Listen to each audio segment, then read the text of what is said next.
But I'm proud of myself when he says he's a wolf.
Good morning and welcome to the Sunday service. This morning we're going to meditate few minutes. After the meditation we have a Dhamma talk. Right now Stephen Subodha is going to lead the meditation. All right, let's get into a comfortable position and begin with 3 deep breaths.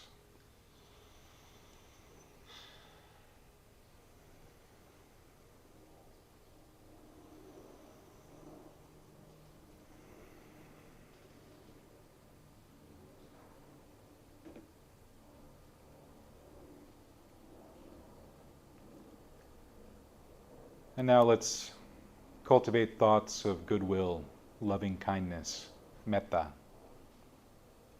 beginning with ourselves. This is a sincere wish, a wholesome desire for our true happiness.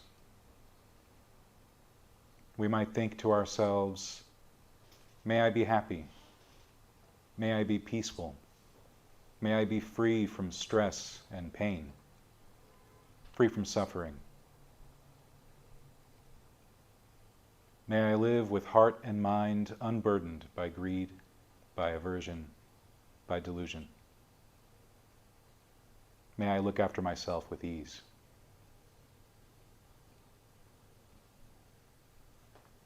And then we extend our metta to our loved ones, our family, our friends, our guides and teachers, those that we admire, those that we respect. May they be happy. May they be peaceful. May they be free from stress and pain, free from suffering. May they live with hearts and minds unburdened by greed, by aversion, by delusion. May they look after themselves with ease. And then we extend further to our acquaintances, those that we don't know so well. May they be happy. May they be peaceful. May they be free from stress and pain, free from suffering. May they live with hearts and minds unburdened by greed, by aversion, by delusion. May they look after themselves with ease.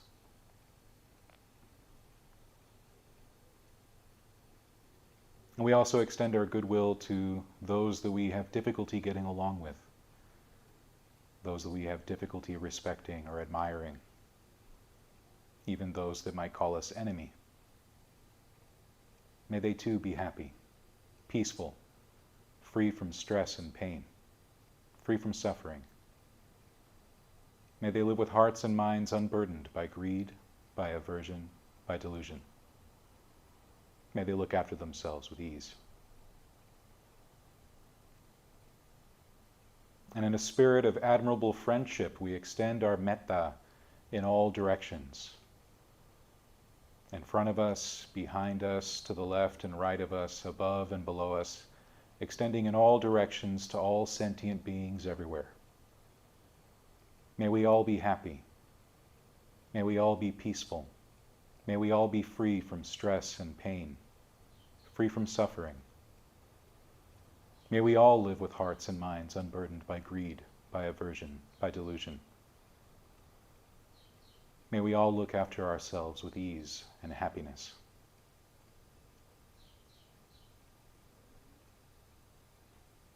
And with our hearts and minds uplifted by the metta that we have cultivated, let us now turn our attention to our breath.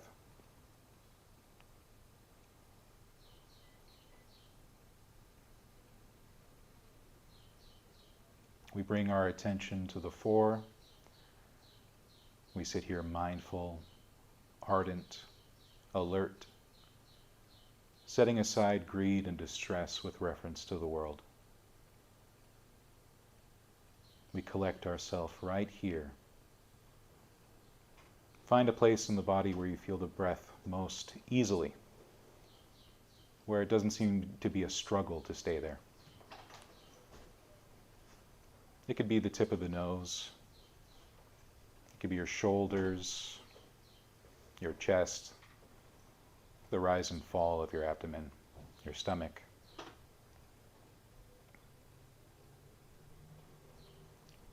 Wherever it is in the body that you feel the breath most easily, settle there.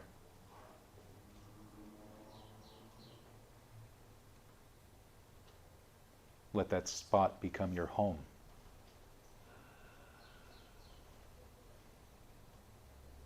Let it be your place of rest.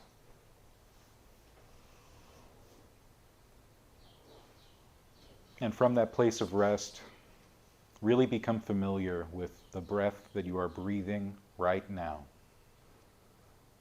The breath coming in. Is it long?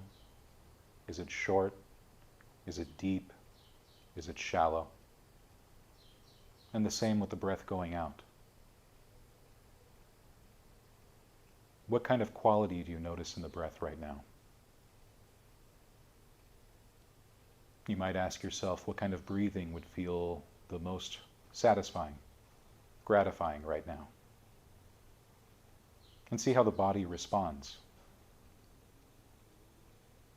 See if you can allow the breath to breathe itself that way for right now. Recognizing that this is a continual investigation, a continual evaluation, and a continual adjustment. Each breath being different, each breath being a new moment, each breath being alive, happening right here and right now. And so anytime you find your mind wandering off to thoughts of the past, thoughts of the future, thoughts outside of the scope of this meditation, all you need to do is bring yourself back to the breath that you are breathing right now. And so continue to meditate in this way until you hear the bell.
Sadhu, sadhu, sadhu.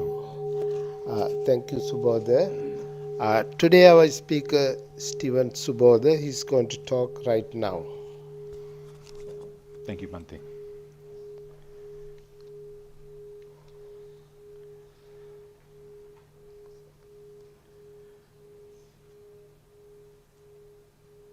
I pay homage to the Buddha.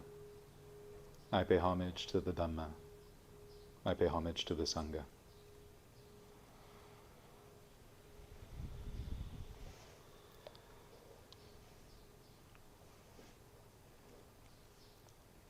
So today is Father's Day. And it does feel that, like, every year it gets a little more difficult to talk about family stuff. And it seems to me part of that is because there just seems to be less and less happy family stuff around that people know about, express to each other. I mean, if anyone wants to get a measure of where we are as a society, I recently saw that a new subcategory on Netflix is suburban dysfunction. And so I think that that category is probably doing very well because people seem to resonate with that idea. In fact, I will say that that's one of those hot button issues that comes up these days a lot. A lot of different topics are very popular right now. Neurodivergence versus neurotypical is a big thing, but just in terms of families, dysfunctional family systems is one of those big things that I see discussed a lot right now. And I get it. I myself am a black sheep in a long line of black sheep in my family, so I'm not unfamiliar with dysfunctional family systems. And when I studied psychotherapy, I also found out, much to my dismay, that it's not the case that families either are or are not dysfunctional, but it's a spectrum, and every family has a little bit of dysfunction. And as I learned more about family systems, I also saw many ways that my own family participated in that cycle, let's say. But I think that with anything that becomes very popular, that comes into mainstream society and mainstream usage, is that it becomes the kind of thing that perhaps we apply too readily on a lot of situations. We look at something and go, dysfunction, dysfunction, dysfunction. And so many times when I've discussed the Buddha as a father, that's one of those things that gets touched on quite a bit. There's this tendency for us to look with our modern eyes at the Buddha and see something very similar to a deadbeat dad, let's say. And part of this is something that came up recently in a different discussion, and I was not the one leading to the discussion, but it was something that I heard. This idea that, the Buddha left his family. How possibly good of a father, a good of a husband, good of a son, whatever, if he had left, right? And we do have this tendency to look at family systems as we understand them now and apply them to then. I think it's important when we look at the Buddha's story, we not only maybe separate ourselves from our current views and opinions, our likes and dislikes, our prejudices and beliefs, but also pay very special attention to what the Buddha had to say about his own life. What I find very interesting is that when the Buddha recounts his own story of leaving his family to go be renunciant, he doesn't mention his wife or kid, but he does mention his own parents. And he talks about how his parents were crying as he was shaving off his own hair. Stories after the fact, sometimes centuries after the fact, people have added more details. The one that we often receive is him running off in the middle of the night, leaving his wife and sleeping child there. And sometimes the stories can become quite powerful. They really suck you in, and you're just, ooh, it's, the storytellers of those times were as good as storytellers now, They really create some images where you're like, wow. And one of those versions that we sometimes hear is that as the Buddha was leaving, as he was still Siddhartha and looking at his wife was sleeping with Siddhartha's son, and her arm was covering the son's face because he hadn't seen Rahula's face. And he didn't dare move his wife's arm because if he knew, if he saw Rahula's face, he wouldn't have left. And you hear that kind of story and you're like, wow, that's really good storytelling. But it's not something that the Buddha says in his own words, at least as we have them in the Pali Canon and the suttas themselves, the discourses. We have other things that he does say about the very reasons why he left. And some of those are quite powerful. They bring up what we call in Buddhism samvega, that sense of fear and dismay that one has when they see the state of the world and they want to find some way out of the system that we're in. Some of the language is very, to me, powerful. It speaks a lot to the kind of mental state that he was in when he made that choice to leave. One of these comes out of the Sutta Nipata. And in this one, the Buddha starts out saying quite a few things, but he eventually gets to this one point where he says, seeing people floundering like fish in small puddles, competing with one another. As I looked at them, rather as I saw this, fear entered into me. The world was entirely without substance. All the directions were knocked out of line. Wanting a haven for myself, I saw nothing that wasn't laid claim to. Seeing nothing in the end but competition, I was filled with discontent. And so those are the words that we have. They're words of the Buddha, recorded words that he said about why he left. I hear those passages, those particular verses, commenting on the fear that he felt, the dismay that he felt, this discontent that he felt. And what I think about is, well, what if he had stayed in the life he was living with those feelings? Thinking on the kind of life he was living and the time he was living. He wasn't a modern day suburban dad, let's say. He couldn't find his way on his lunch break to a Barnes and Noble and look at the self-help section. He couldn't listen to an audio book on how to regulate feelings of existential crisis, let's say. He had really no way in the life he was living to find any reliable answers. That's the way he felt about it. Beyond that, we don't know what he was feeling, not in regard to his wife and not in regard to his son. It was pointed out to me recently, because I had never really noticed before, that in the suttas themselves, the Buddha's wife is never named. We have in the tradition her name, Yasodhara, but in the suttas themselves, she's not named. She's only ever referenced as Rahula's mother. So what the Buddha felt about his own marriage, whether it was a political marriage, some type of planned or arranged marriage, who's to say? But he, when he talks about his feelings, talks about fear and talks about discontent. I can't imagine what life he would have had if he had stayed in the life he was living without trying to find some kind of answer, some kind of path to live. I think about my own parents, which gets difficult to talk about because I don't want to in any way badmouth them, because they did a lot of good. But they were also teenagers when I was born.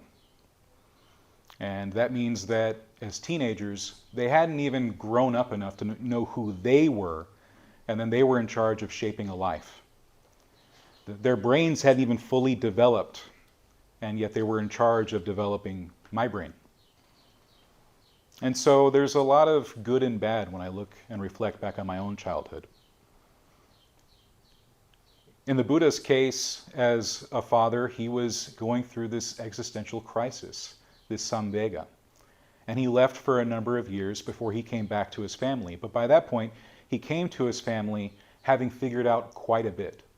In this series of verses that I shared, I only shared a particular point where he's talking about that fear, where he's talking about that discontent. But shortly after that, he talks about how going on the path that he went on, he discovered here in the heart something that was hard to see, an arrow that was piercing the heart, one that he said that we all have. And this arrow causes us to run around in all kinds of directions. The idea being that it makes us run into various passions, various things that we do in search of relief because we're pierced in the heart. And he says that he saw this thing hard to see and he managed to pull it out. And so he was free from his passions. He was free of greed. He was free of aversion. He was free of delusion. He became the Buddha as we know him. He spent about a year figuring out the way his Sangha would work, ordaining his monks, creating his community. And then he did go back home, but on his terms as a monastic. He didn't go back to lay life, but he did visit with his father. He visited with his aunt, who was a stepmother. He visited with his wife, and he visited with his son. And out of that encounter, his son ended up going along with him as the first novice monk, which is a fun story that I won't recount here, but he ends up getting in a little trouble with the Buddha, gets in trouble with his own father for not having asked anyone any permission before he got his son ordained. Because by that point, it's interesting that the Buddha's father approaches him and says, hey, you should really ask the permission of the parents. And it's like, well, the Buddha's Rahula's son, Rahula's father, isn't he? But by that point, because he was living as a monastic, he wasn't really viewed as Rahula's father anymore. At that point, the Buddha's own father had been doing the raising, being the father figure. And Yasodhara, the Buddha's wife, was raising her son. But in any case, Rahula does become the first novice monk. And what we do see in the suttas is that the Buddha did care for his son, but he also just let him be a monk and learn lessons on his own terms.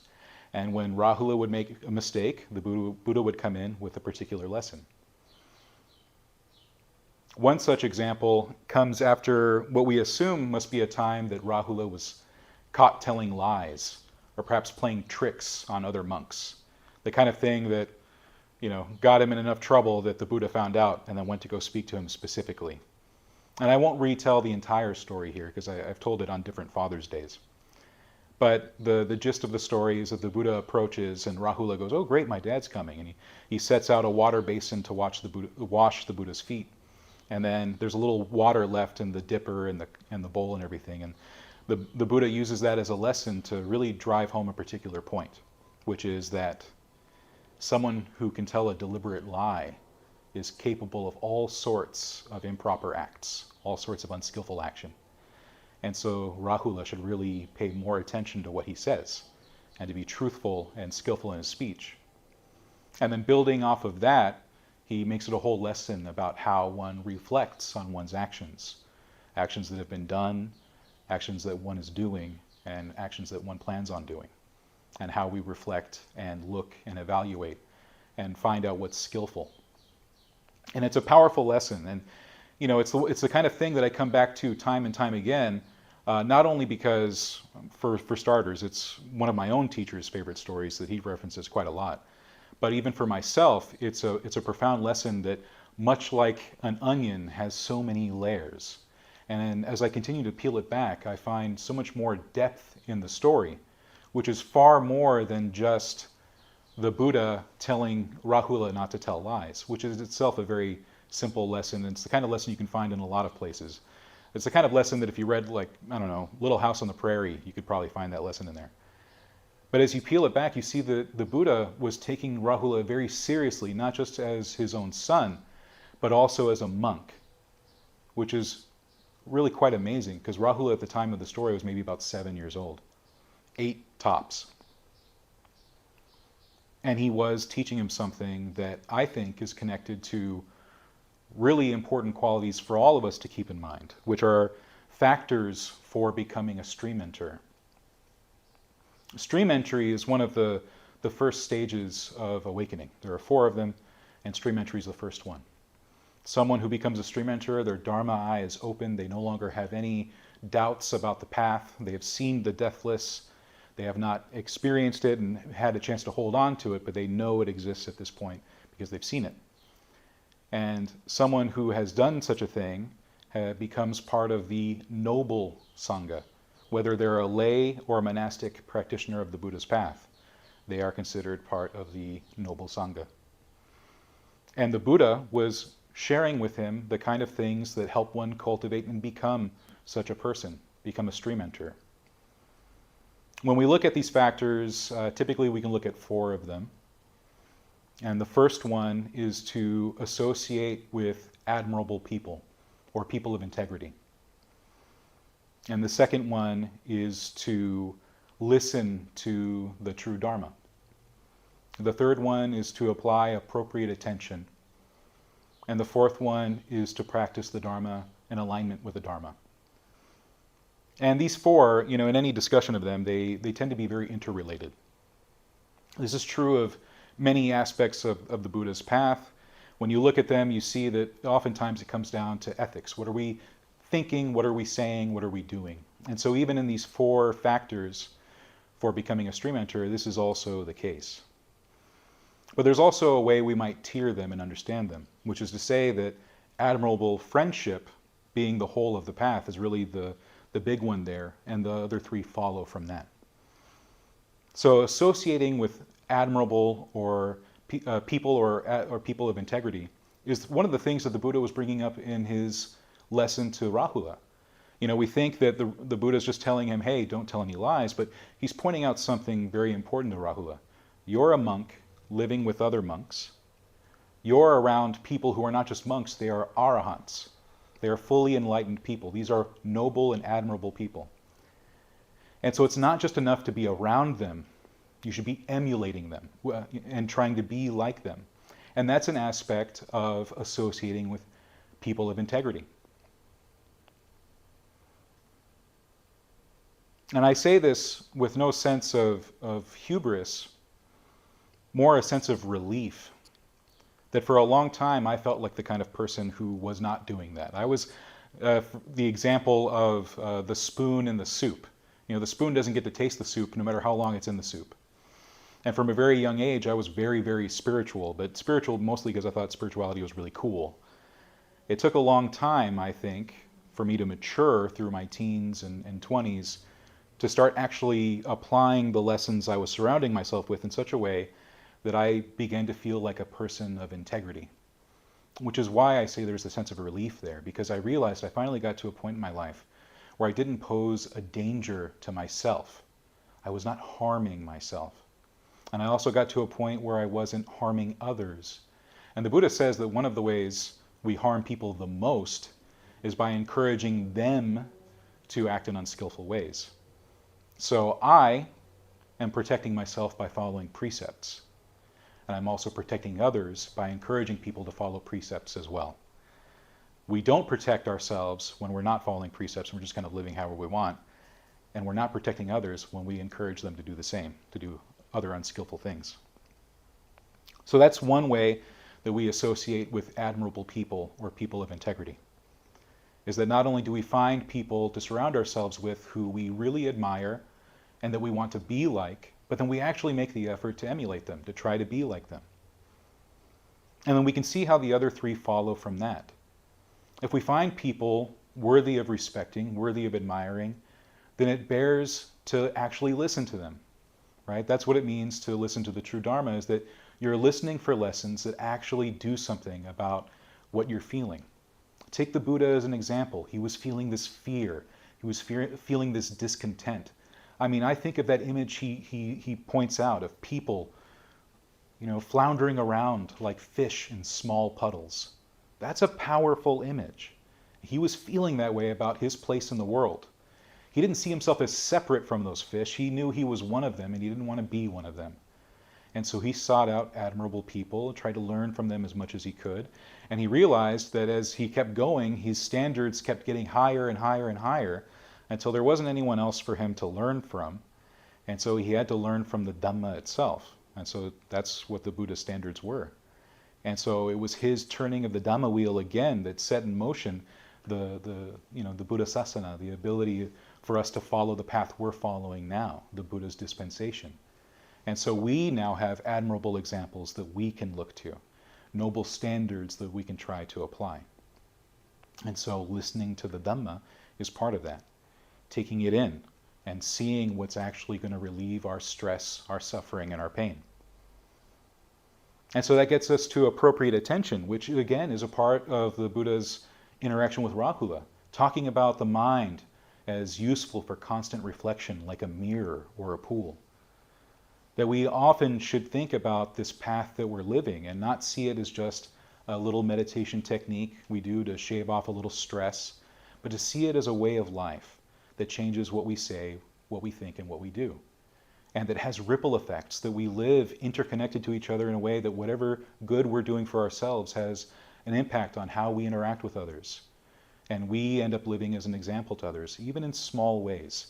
Even in just the act of following the path and struggling with the path ends up being an example to other people, which is really helpful. I'm happy to have examples like that in my own life.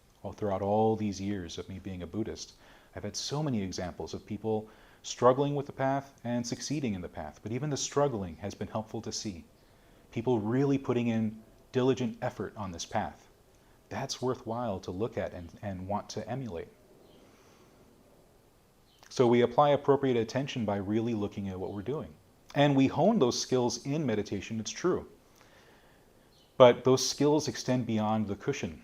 We apply appropriate attention not just when we're focusing on the breath, or focusing on the body, focusing on feelings or the mind, focusing on the Dhamma, but in how we talk to others, how we talk to ourselves, the way we act. Are we being generous? Are we being kind? Are we speaking in a way that is wholesome? These are the kind of things that we can do.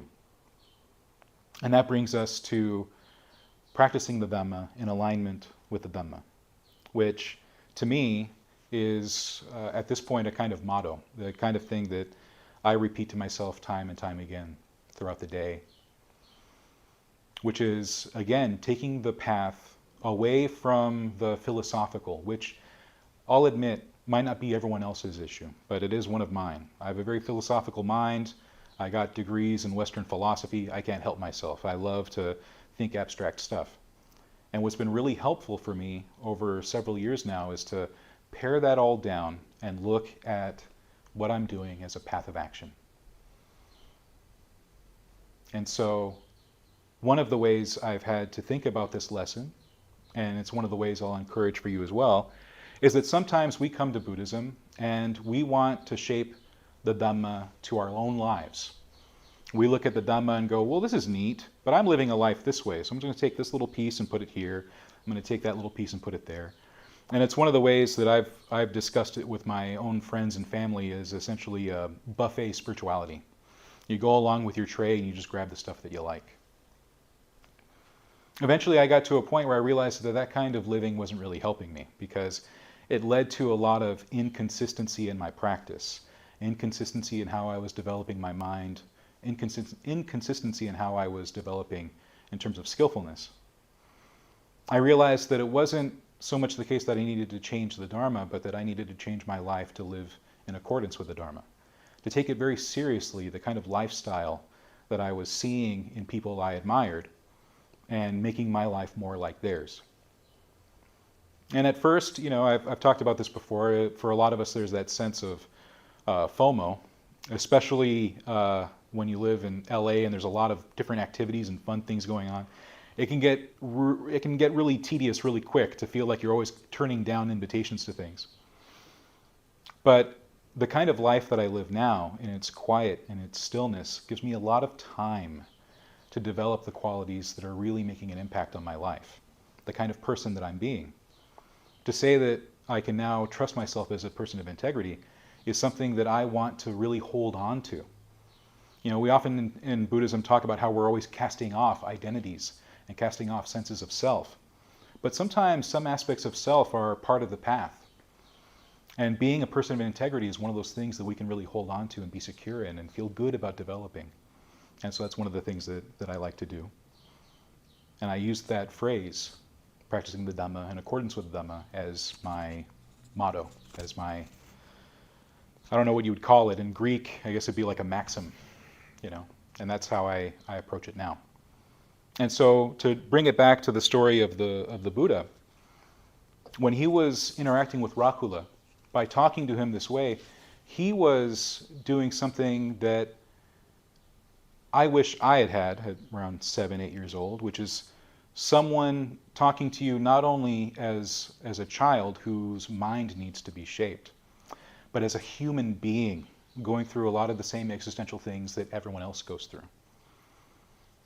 And so the Buddha was not just giving a lesson on the sort of mundane aspects of just being an upright person and telling the truth, but he was pointing Rahula down the path towards stream entry and eventual arahantship. And so in that way, that's how the Buddha approached all of his monks and all of the lay students who came to him as well. I like to think of the Buddha not only as a father to Rahula, but through his example as an admirable friend and as a teacher, as someone who set the Dhamma wheel in motion. He's a father to all of us. In that sense, he is the best admirable friend we will ever come across. You know, we have his teachings recorded. We have his teachings being shared with us every day, available to us here and now to put into practice. And so, if that's my message for Father's Day, I hope it resonates with you in some way, to think of the Buddha as a father, to think of his lessons as a way of life that you can apply here, right now. Yeah, that's it. That's all I got. Thank you.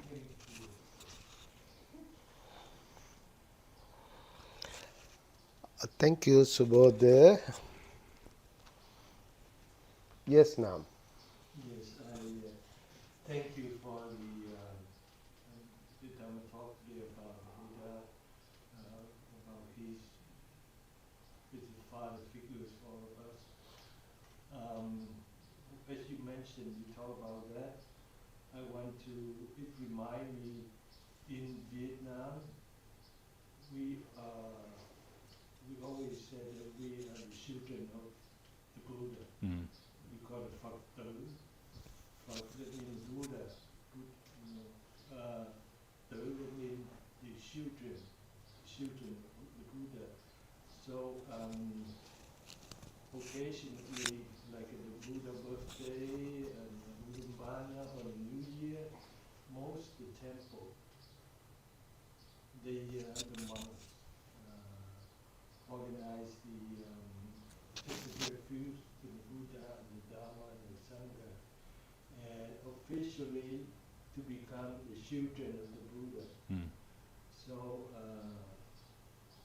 actually it's very powerful, as for my life. And for example, before I took the refuge in the Buddha, I became officially Buddhist. I adored the Buddha. I very admired the Buddha, but I didn't understand anything about. I think the Buddha is God. We just created Buddha for protection or all kind of things like that. Until at the refuge came, I took the refuge to the Buddha, Dhamma and Sangha. And I learned a lot. By that occasion, I learned a lot about Buddhism thing. But it's not fully until lately when over here at IBMC, I refreshed take the refuge again, and that time just give me like the full lesson, just like I learned a lot about the real teaching of the Buddha.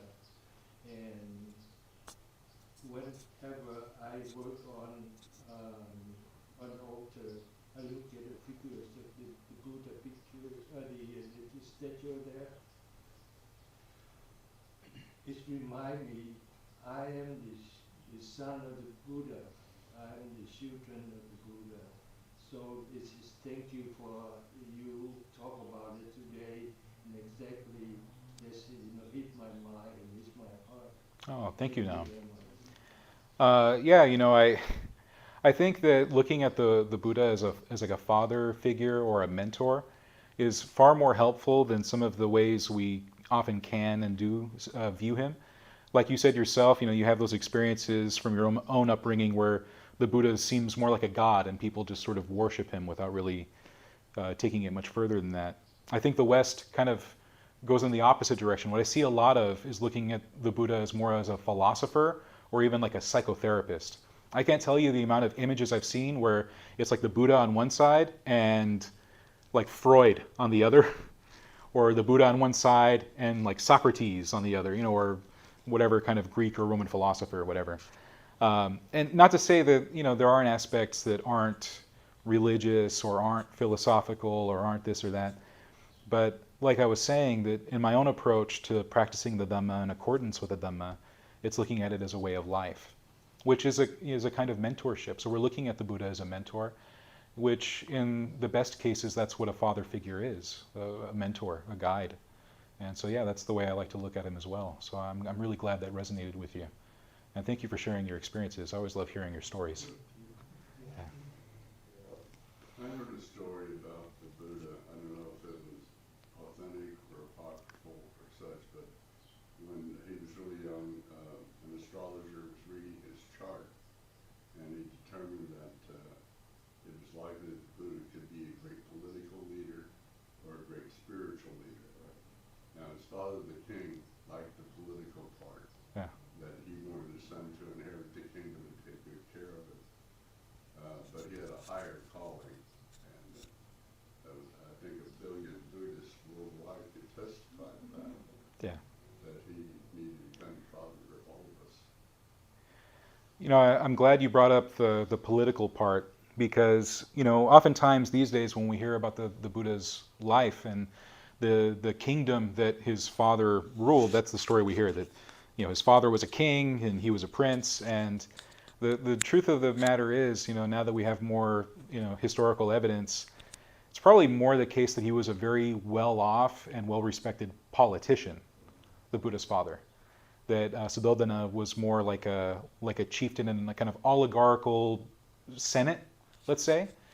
And so, I do think that maybe, I would like to think that when he's talking about those fish floundering around in the small puddles, he might be talking about politics a little bit, certainly during that time, vying in competition with each other for power, prestige, status, which is something he would have seen being at the right hand of his father, learning how to be a politician right next to him, and his desire to abandon it. Right now, in a way, Huh? is that you see the fish floundering in the middle. I use this as an image of the Democrats and Republicans are trying to get the sardines in the middle.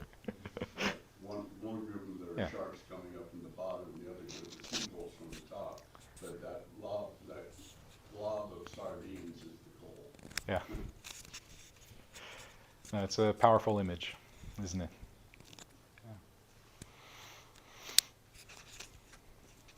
All right.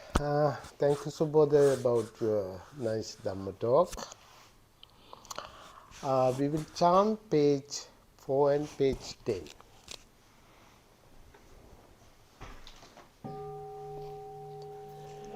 Namo tassa bhagavato arahato samma sambuddhassa. Namo tassa bhagavato arahato samma sambuddhassa. Namo tassa bhagavato arahato samma sambuddhassa. Buddham saranam gacchami. Dhammam saranam gacchami. Sangham saranam gacchami. Sentient beings are numberless. I vow to save them all. Deluding passions are inexhaustible. I vow to end them all. Dharma gates are limitless. I vow to study them all. Buddha's way is supreme. I vow to attain it. May suffering ones be suffering free, and the fear-struck fearless be. May the grieving shed old grief, and the sick find health relief. When ye du kong duk phô cập nya thế na đằng du chung sang nghe gai con thái phà đạo. When ye do kong duk phô cập nya thế na đằng du chung sang nghe gai con thái phà đạo. When ye do kong duk phô cập nya thế na đằng du chung sang nghe gai con thái phà đạo.